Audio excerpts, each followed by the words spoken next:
السلام علیکم، welcome to my YouTube channel الفار لرن۔ آج کی اس ویڈیو میں ہم بات کریں گے برمودا تکون کے حوالے سے، تو چلتے ہیں آج کی ویڈیو کی طرف۔ برمودا تکون ایک ایسا علاقہ ہے جو کہ تکون کی شکل میں ہے اور یہ امریکی مشہور ریاست فلوریڈا میں واقع ہے۔ اس سمندر کے اندر آج تک جتنے بھی جہاز یا انسان گئے ہیں وہ کبھی واپس نہ آ سکے۔ برمودا تکون بحیرہ قینوس کے کل 300 جزائر پر مشتمل ایک علاقہ ہے جن میں اکثر غیر آباد ہیں۔ صرف 20 جزیروں پر انسان آباد ہے، وہ بھی بہت کم تعداد میں۔ جو علاقہ زیادہ خطرناک سمجھا جاتا ہے اس کو برمودا تکون کہتے ہیں۔ اس تکون کا کل رقبہ 11,40,000 مربع کلومیٹر ہے۔ برمودا تکون امریکی مشہور ریاست فلوریڈا میں ہے۔ اس کا ایک تکون فلوریڈا میں بنتا ہے جس کے معنی ہے اس خدا کا شہر جس کا انتظار کیا جا رہا ہے۔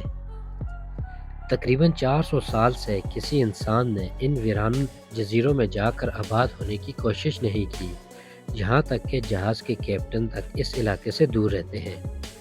ان میں ایک جملہ بڑا عام ہے جو وہ ایک دوسرے کو نصیحت بھی کرتے ہیں، وہاں پانی کی گہرائیوں میں خوف اور شیطانی راز چھپے ہیں۔ یہاں تک کہ اس راستے پر سفر کرنے والے مسافر بلکہ ایئر ہوسٹس تک سب سے پہلے یہی سوال کرتی ہیں کہ کیا ہمارا طیارہ برمودا تکون کے اوپر سے گزر جائے گا؟ کمپنی کا جواب اگرچہ نفی میں ہوتا ہے لیکن حقیقت اس کے برعکس ہی ہوتی ہے۔ برمودا تکون سارے کا سارا پانی میں ہے جو کہ بحیرہ قینوس میں ہے۔ یہاں یہ بات قابل غور ہے کہ ٹھاٹھے مارتے سمندر میں تکون کس طرح بن سکتا ہے۔ سوچنا چاہیے کہ تکون حقیقی نہیں بلکہ ایک مخصوص علاقہ ہے۔ اس علاقے کو فرضی طور پر برمودا تکون کا نام دیا گیا ہے۔ اس نام کے بارے میں مشہور یہ ہے کہ پہلی بار اس علاقے کے لیے برمودا تکون کا نام 1945 میں ایک پریس کانفرنس کے دوران اس وقت استعمال کیا گیا جب اس علاقے میں کچھ طیارے غائب ہو گئے تھے۔